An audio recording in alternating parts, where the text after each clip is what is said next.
There once lived a king named Yunan who ruled over the land of Fars. This king was afflicted with leprosy, and all the physicians and wise men in his kingdom had failed to cure him despite their potions, ointments, and remedies. One day, a wise physician named Duban arrived from distant lands. He approached the king and said, "Your Majesty, I have heard of your affliction. I can cure you without making you drink medicine or applying ointments to your skin." Intrigued, the king agreed to let him try. Duban crafted a special mallet and ball, hollowing out the handle and filling it with medicinal powders.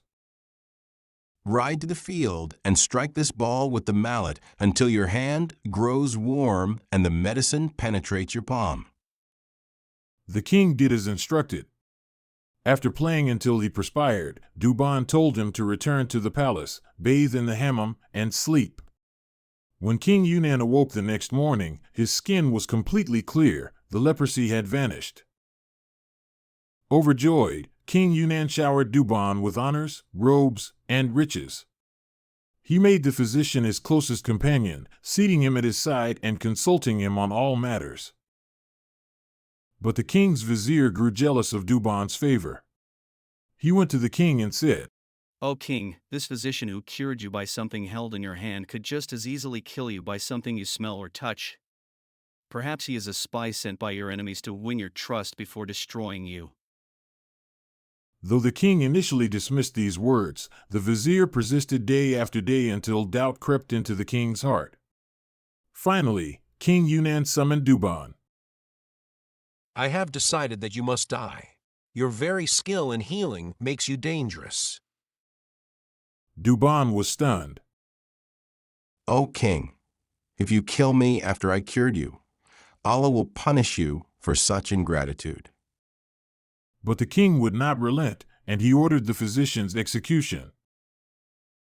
On the day of execution, Duban asked for one last favor. "Grant me time to go home and arrange my affairs.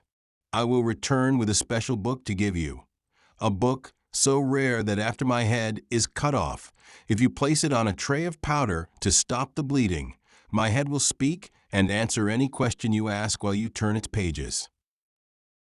The king granted this request. Duban returned with the book and was beheaded. His head was placed on the tray of powder, and the king opened the book. Finding the pages stuck together, he moistened his finger with his tongue to separate them. He kept turning page after page, wetting his finger each time. But the pages were poisoned. Soon the poison began to work through the king's body.